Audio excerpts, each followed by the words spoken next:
story of the forgiving prince. It's a story of Joseph and his brothers taken from Genesis 37 through 46.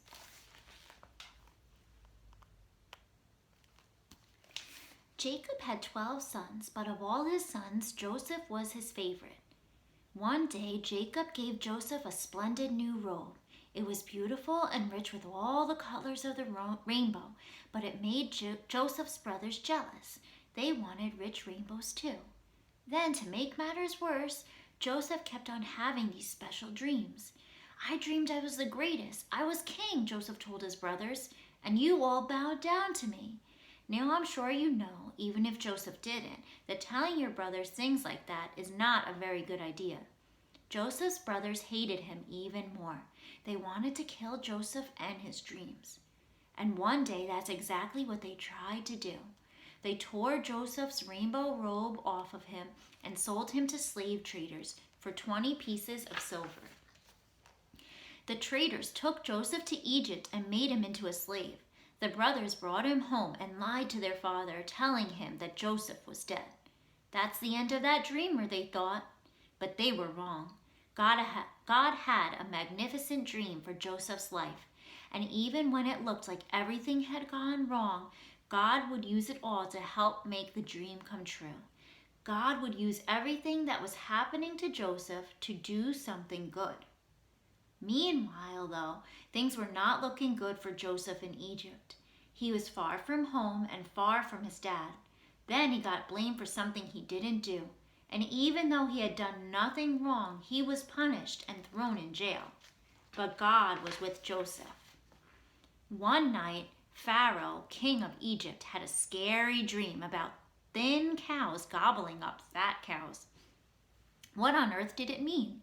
He didn't know, but Joseph was a dream expert, so Pharaoh sent for him. "It means a famine is coming," Joseph explained. "There won't be enough food."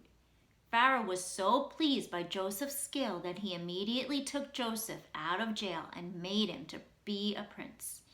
Now back home, Joseph's brothers had run out of food and everyone was hungry. God's special family was in danger.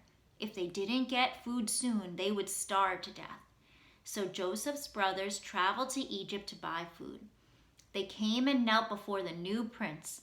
His brothers didn't know that the prince was Joseph. But Joseph knew who they were. Joseph's dream, the one about his brothers bowing down to him, was coming true. "It's me," Joseph cried. When they saw it was Joseph, his brothers were afraid. They had wronged Joseph. They had sinned, and they knew it. Now Joseph would certainly punish them. But Joseph looked at his brothers and his eyes filled with tears.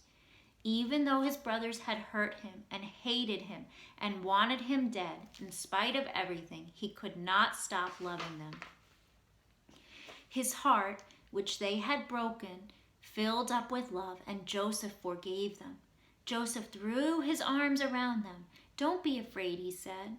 Behind what you were doing, underneath everything that was happening, God was doing something good.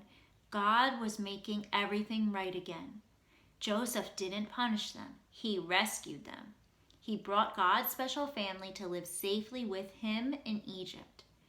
One day, God would send another prince, a young prince whose heart would break. Like Joseph, he would leave his home and his father. His brothers would hate him and want him dead.